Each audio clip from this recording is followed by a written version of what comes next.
ছবির ডাইরেক্টর কাটা, ক্যামেরাম্যান কাটা, অমুক কাটা, তমুক কাটা, এগুলি জীবনে জিজ্ঞেস করে না। নায়করা তো মেন। নায়ক নায়িকা যদি না থাকে টিকিট কাটবে কাকে দেখে?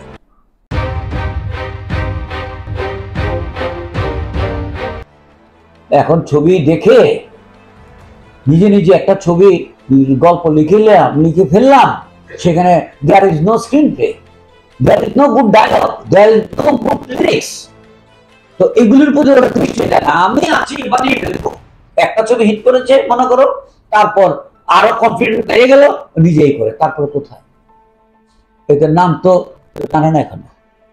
আপনাকে একটা ছবি একটা নায়কের মোটামুটি ভালো গেছে, আমি নেক্সট ছবিতে 1 লাখ টাকা নিচে করবো না, 20 লাখ 25 লাখ একটা।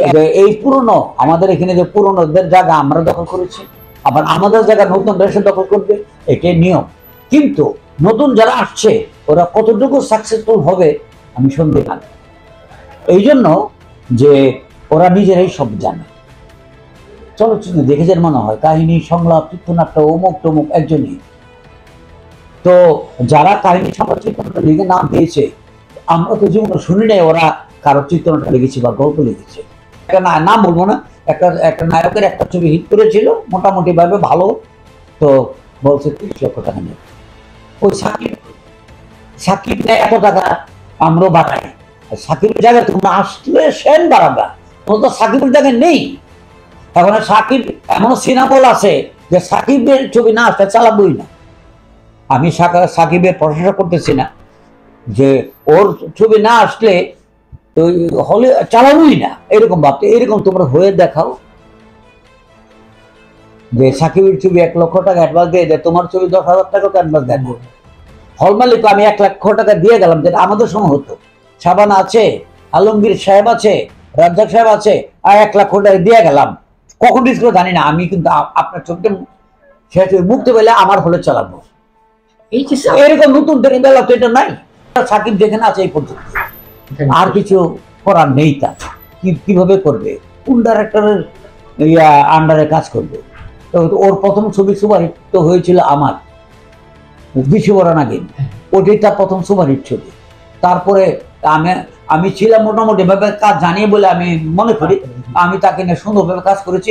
সে সুন্দরভাবে শর্ট দিয়েছে, তার সেখানে 100% কৃতিত্ব আছে যে সে আমার কথা শুনে শর্ট দিয়েছে। ছবি ভালো হলে কয় না যে ওই ছবি ডাইরেক্টর এটা ছবি দেখতে যেতেছে। কি ছবি দেখবা?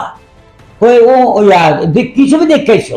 অমুক ছবি দেখাইছে, নায়ক নায়িকা কাটা প্রথমই জিগায়, তারপর জায়গা ছবির নাম কি, ছবি তারপর গল্পে কি জিনিসটা আছে ওটা দেখে।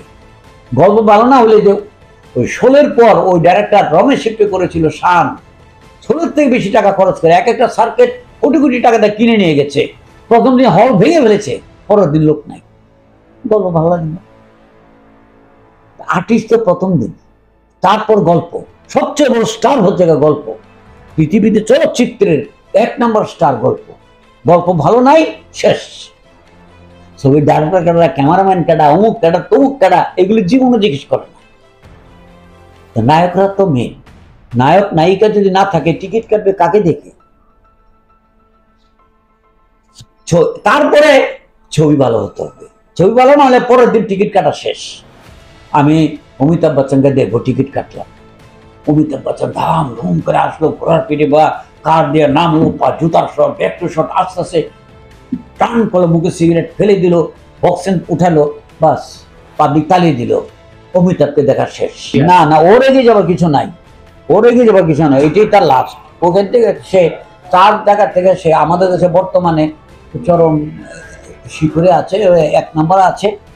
এবং নায়ক নায়িকা কিন্তু বেশি দিন টিকিট টিকে না। শাহরুখ খান, আমির খান, সালমান খান, আমাদের দেশের কয়েকজন ওরা আছে, কিন্তু এখন কোথায়? নায়ক নায়িকারা বেশি দিন টিকে না, একটু মানে বোরিং হয়ে যায়। ওই সবাই তো আর দিলীপ কুমার হতে পারবে না, উত্তম কুমার হতে পারবে না, আমাদের রাজ্জাক হতে পারবে না।